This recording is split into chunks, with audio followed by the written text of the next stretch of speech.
Imagine the situation: your house is on fire or a member of your family has a medical emergency and you call 000 or 999 or 911, only to be told that the fire engine or ambulance will be there when it's finished charging. Yeah, no problem, we can wait.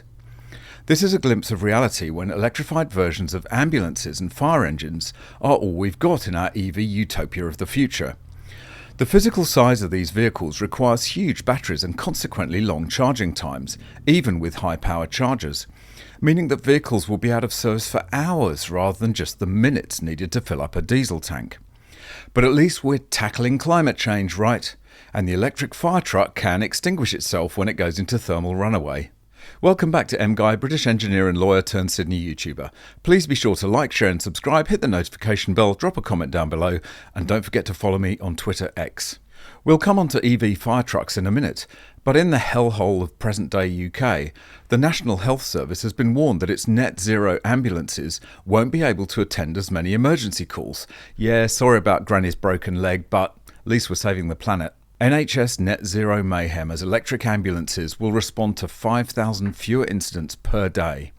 Exclusive, eye-opening data warns of a drop in the number of incidents that electric ambulances will be able to respond to when every second counts. The NHS has been given a stark warning about electric ambulances, as an expert has claimed they could respond to 1.9 million call-outs in a year, about 5,000 fewer per day compared with hydrogen-powered vehicles. A number of NHS trusts across the UK are now trialling electric vehicle EV ambulances as the drive towards net zero becomes ever more fierce.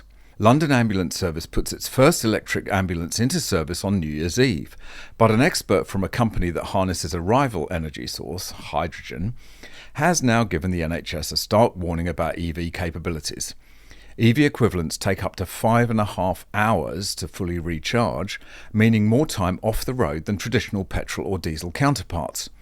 And the new data reveals that with refuelling time in mind, if England's current ambulance fleet was entirely EVs, it would be able to respond to 5,341 fewer incidents per day than if it was powered by hydrogen. Or how about just sticking with diesel for this fleet until something better comes along? Hydrogen isn't the answer either.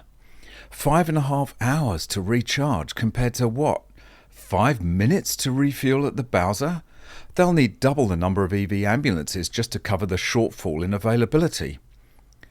And in batshit crazy Canada, EV fire trucks are being rolled out in a blaze of glory, so to speak. Firefighting in Ontario just got greener with the arrival of its first electric fire truck. Brampton is set to become the first city in Ontario to add an electric-powered frontline fire truck to its fleet, a step towards a cleaner and safer future for emergency response services in the city. Brampton Mayor Patrick Brown took to social media to share the news and play up the city's role as a leader in the electrification of municipal vehicles. Brampton is the second city in Canada to buy an electric fire truck. The first was Vancouver, which purchased a similar vehicle from the same company in 2023. Our new Rosenbauer Group electric fire truck just arrived, and you will see it responding to calls very soon, said Brown. As Bramptonians, we know who you are, a city that cares about being green and setting a great example for the next generation on environment. According to the Rosenbauer Group, the new electric fire truck has a run time of nearly 2 hours of driving on battery power, enabling it to respond to multiple emergencies on a single charge. Really? It reduces firefighter exposure to carcinogens, cuts greenhouse gas emissions, and can adjust ride heights, enhancing adaptability during flood responses. Wow, 2 hours on a single charge. And then how long is it out of action while it's plugged in? I had a look at the specs and it still has a 300 horsepower BMW diesel engine for backup. They didn't mention that in the news article, did they?